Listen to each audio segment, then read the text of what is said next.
The story jumps back 3 hours because that 15-minute chapter totally took place over 3 hours. What, did Bruce and Ollie take the stairs? This is Lex's chapter where he gets in his power suit and takes his power pill, which is good because he's immediately shot down by the Joker, reducing the suit's power. Joker wants the suit, so he sicks Harley on Lex. Joker then tries to kill her for a failure, but Lex knocks him out. Harley goes to finish Joker, but Lex talks her down. Yes, actual character development. Sadly, that seems to have been flushed down the toilet with Injustice 2. Harley, you're losing control. It's part of my charm. Good job.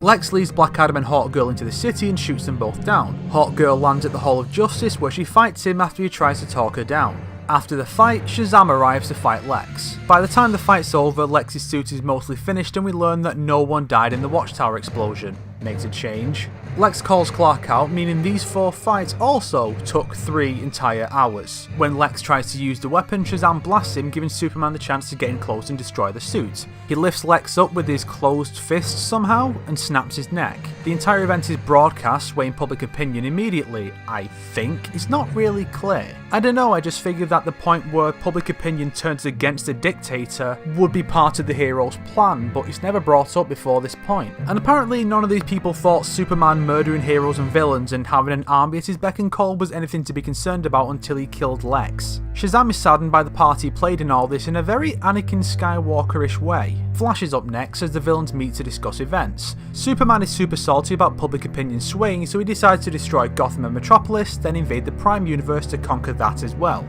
Now the only person in this room who has a problem with this is Billy. Flash seems to, but keeps quiet. Diana, Shayera, Hal, Victor, Raven, all totally willing to slaughter millions, if not billions of people. I'm sorry, but you can fuck right off if you expect me to buy that these monsters were ever heroes. Clark's response to Billy not being evil and trying to point out Lois wouldn't want this is to freeze Billy's mouth shut to keep him from using his powers, then heat beaming him through the skull and killing him. This scene is rather enlightening. It paints a very vivid picture of the writers over at NetherRealm. See, I know why they chose Billy specifically for this scene. Billy Batson is a 12-year-old boy. Sure, by this point he's 17 or so given the 5-year time skip, but they still chose to have Superman murder an underage boy to be super edgy, but were too cowardly to go all in, so Billy remains in adult form. It brings to mind the fact that fatalities still exist in Mortal Kombat. Oh sure, they get creative sometimes and more than a few of them are quite cathartic to use, but they're kind of a relic. They were a cool way of showing off to your friends if you knew the code. Now with the internet and fucking purchasable easy fatality tokens, what little substance they once had is gone. They're a spectacle and nothing else. They always try to top what's been done previously, not realising that ramping it up more often than not ruins the impact.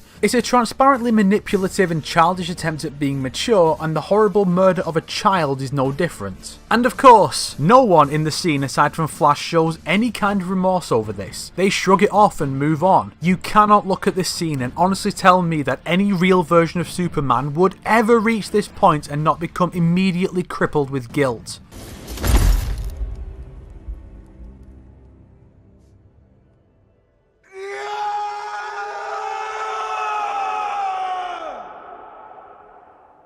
The other heroes, even if they didn't do it themselves, would have a similar reaction for failing to stop it. They would collectively realise how far they've fallen and seek peace with Batman so they could stop anyone else from needlessly dying. But this is NetherRealm Studios, who utterly fail every single time at keeping characters true to themselves. I am so fucking sick of grim DC. Most people are. Linkara of Atop the Fourth Wall fame once said that in his mind, Marvel heroes are people we relate to, and DC heroes are people we look up to. This was a few years ago, of course, and at the time it was kinda hard to argue against. But you look at the company now, and when the most inspiring thing the company's putting out is a universe set in World War II, I can only surmise that the people running things over there are aware of the cultural impacts of their heroes, but they don't understand it. Superman, the man of tomorrow, the quintessential superhero, is seen as boring because DC saw the significance of the character and chose to keep him as inoffensive as possible, similar to Disney with Mickey Mouse and Nintendo with Mario.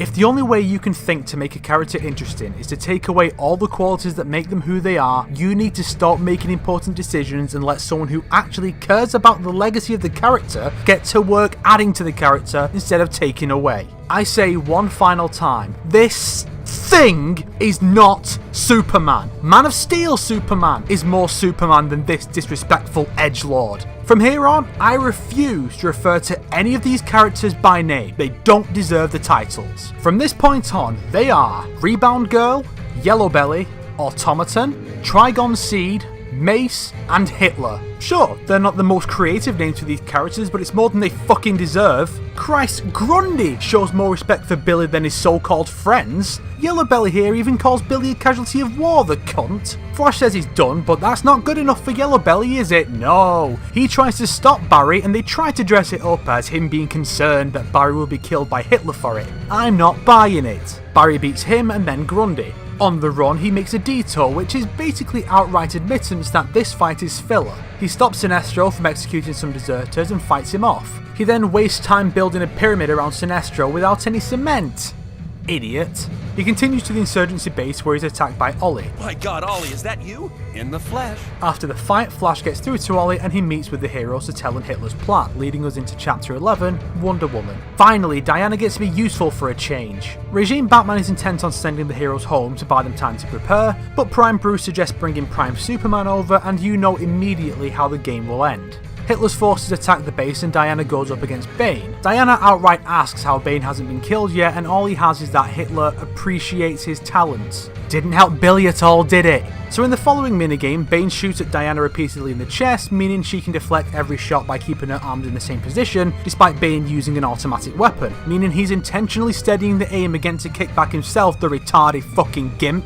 Right as she beats Bane, Diana is whisked away to Themyscira by Ares. She claims Ares bewitched her mother once, whatever that means. I hope they're not implying some sort of seduction thing here, because Ares in the myths is Hippolyta's father, and I'm fairly sure the Greek myths are all canon to DC. I mean, New 52 Diana was fathered by Zeus, who should be her own great-grandfather, but still. After the fight, the two Batmen go to move the transporter, which seems to actually be in the Batcave, not the Insurgency base, but the game never specifies where the base actually is, but it would obviously be nowhere near Wayne Manor. Batman wouldn't be that stupid. Ares informs Diana of the Amazon army preparing to mobilise in Hitler's name. By Aphrodite. Yes, the goddess of love is the exact person you evoke at a time like this instead of, I don't know, Athena, who you just mentioned to Bane. Ares tells Diana to stop her counterpart so Hitler won't gain complete control just as Trigon Seed arrives, confirming that yes, she is an agent of Trigon now, having succumbed to his influence some time ago. Diana then heads off to the docks to stop the army. The docks are at the bottom of the hill Diana was just on, so how nobody noticed the two consecutive battles going on, I have no idea. It's also unclear where Queen Hippolyta is, but if Rebound Girl is leading the army, she's probably dead. And of course, when Diana tries talking Rebound Girl and the Amazons down, half of what she says focuses on Hitler being a man, as if that's the reason he's a psychotic murderer. We are to temper man's aggression, not enable it. Lessen man's rages, overcome them. She has enabled one man to inflict his rage on an entire planet.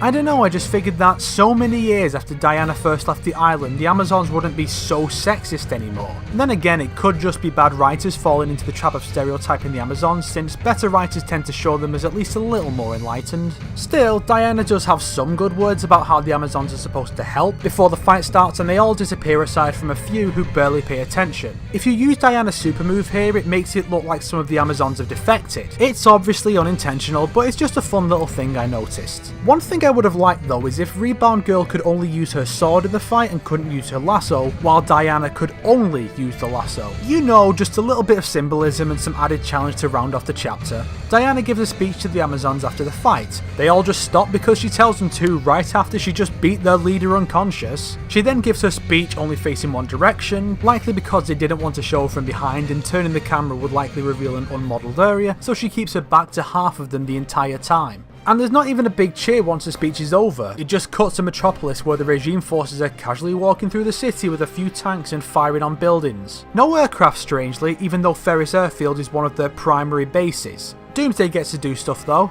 Oh yeah, Superman would totally murder a bunch of innocent people like this. How does anyone like this story? Over in Gotham, the other villains are faced with the heroes arriving. Oh, and Catwoman also takes part in the sacking of Gotham because that's totally something a jewel thief would do. Down in the Batcave, Regime Bruce is adamant about sending the Prime heroes home, but Prime Bruce is having none of it, and they fight. Yes, not only does Batman get 2 full chapters, he also gets an additional fight in Diana's chapter. He doesn't take any of her fights away, but come the fuck on, this is bullshit. As if it isn't bad enough that the entire game revolves around Batman, with him being the only regime hero who isn't an accessory to mass murder, he also gets 9 fights compared to the other characters' 4, and some characters like Shazam, Hawkgirl, Nightwing and most of the villains don't even get to be played as once. He didn't steal any of Diana's fights, but he stole someone's. I'm sick of Batman and I want DC to push someone else. I don't fucking care who. It could even be a member of the Bat family like Batgirl, Batwoman or one of the Robins. I don't care, just give me something else. Prime Bruce talks Regime Bruce into letting them stay and they bring Superman over, leading into the final chapter. Straight away, Superman's talking about saving innocent people and saying he'll help fight the other villains before fighting Hitler to prevent more casualties, as well as moving his fight with Doomsday away from civilians. So evidently they did understand what Superman is when they wrote the story, they just didn't give a fuck. Yeah, that explains a lot actually. Regime Bruce even says it's good to have Superman back, so their friendship is a thing they understood and mostly ignored as well. The fight in Gotham continues and wait, they fucked up. That's not Hawkgirl's regime costume. And if you saw the Mortal Kombat review, you know this isn't the first time they fucked up costume choice in a pre-rendered cutscene. Good job, NetherRealm. Good to know you guys are making the most of the millions of dollars being pumped into your fucking games. Superman and the Batmen arrive to break things up. Clark then fights Black Adam in a minigame where Black Adam picks up moving cars off the street and throws them at Clark, who destroys them with heat vision. I have many questions. First, why are those cars only in the minigame and not in the cutscene or the actual fight right after this? Second, why haven't these people fled from the villains massacring innocent civilians? Third, why is Superman blowing up occupied cars? What the fuck? I just got done saying how they were writing this Superman correctly, then they fucking throw this at us! And this isn't some clever subversion where you're supposed to not destroy them and take the pre-fight damage to catch the cars and prove you're a hero. Those cars still explode, although it does reduce the casualties from 46 cars full to 3, and yes, I did count them. They just got done talking about how Superman's going to reduce civilian casualties by mindlessly slaughtering civilians. Your evil must end. Oh, that's rich coming from you. You leave those children alone, Zod.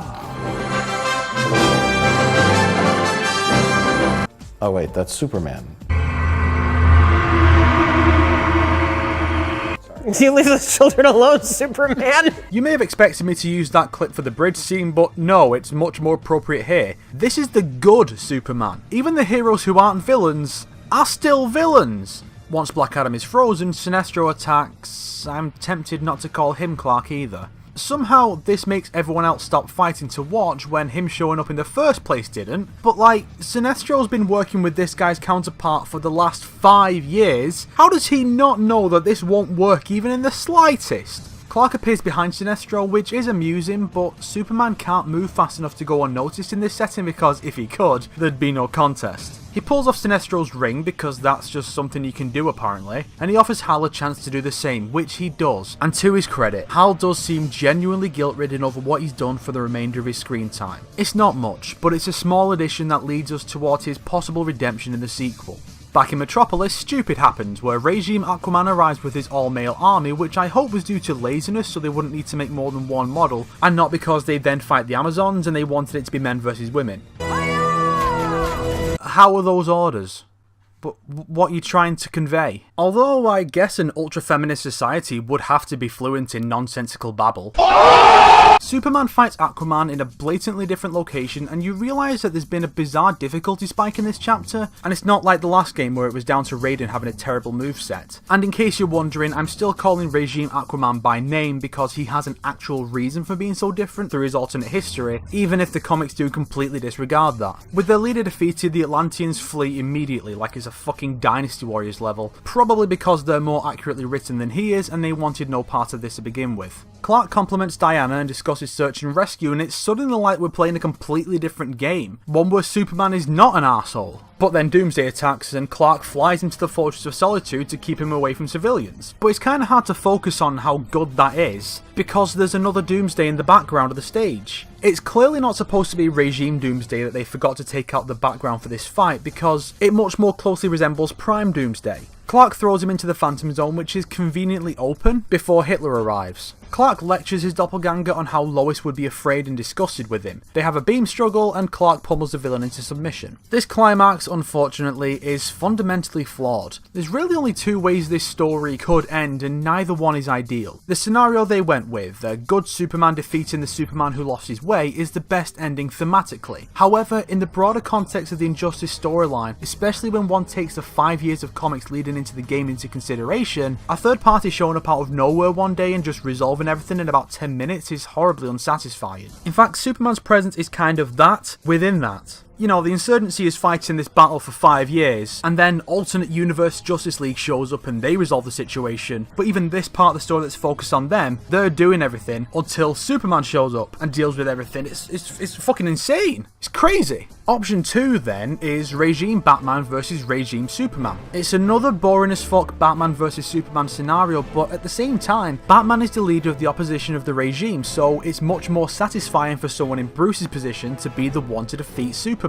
I think the only way you could make this option work better is to replace Bruce as the leader of the other side. For example, have Wonder Woman oppose Superman with Batman acting as her strategist. She could still start out agreeing with Superman, but then turn against him once she sees he's willing to kill other heroes. Or you can have Regime Batman and Prime Superman team up to fight Regime Superman together, a la MK vs DCU. The limp writing is emphasised when some of the heroes arrive, but Green Arrow isn't one of them. They really missed out there by not having Hitler confronted with anyone he's murdered at any point in the story. It really seems like the Regime Green Arrow has more of an impact on the plot than his Prime counterpart, despite being dead for the entire duration of the story. One would think the idea of this ending would be that the evil Superman gets beaten by the man he used to be / could have been, leading to him taking a good hard look at himself and realising how far he's fallen and striving to be better. He looks like he may be remorseful for a moment before saying they'll have to kill him, proving that he has learned absolutely nothing. He gets arrested and doesn't feel at all guilty over what he's done or the friends he's murdered. He just sits in his cell scowling like the truly reprehensible piece of shit he is. I just don't understand how anyone can seriously look at this guy and believe Superman could ever become this monster.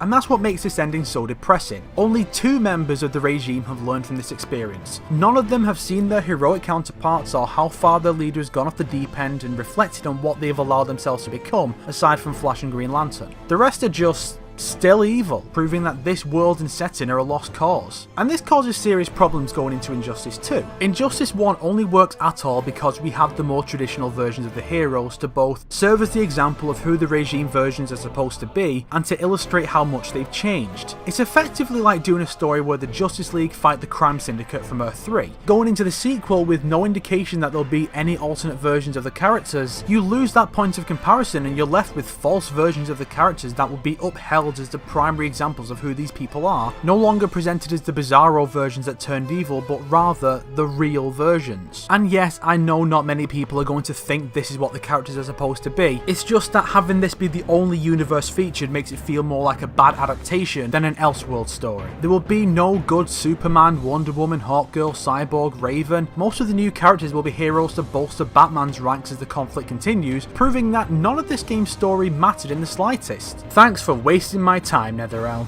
And even if you try to ignore the story and just enjoy it as a DC fighting game, you get shit like this. Batman sends a child against me? I'm ready to level up. Then let's see what you can do. Wonder Woman would never talk like that. She's the spirit of truth and the ultimate warrior of love. She is not a goddamn SS officer working for Space Hitler. It would be like doing a game focused exclusively on the Crime Syndicate. Actually, no, because that game would have no pretenses of being about some of the most iconic and beloved superheroes to ever exist. That would be upfront about not depicting the heroes as they should be. I mean, shit, they at least tried to humanize the psycho who murders a teenage boy in cold blood to some degree. Diana's just evil because she wants to ride Superman's dick. It says a lot that she's written more out of character than a Superman who murders his friends horribly. Think about that for a minute.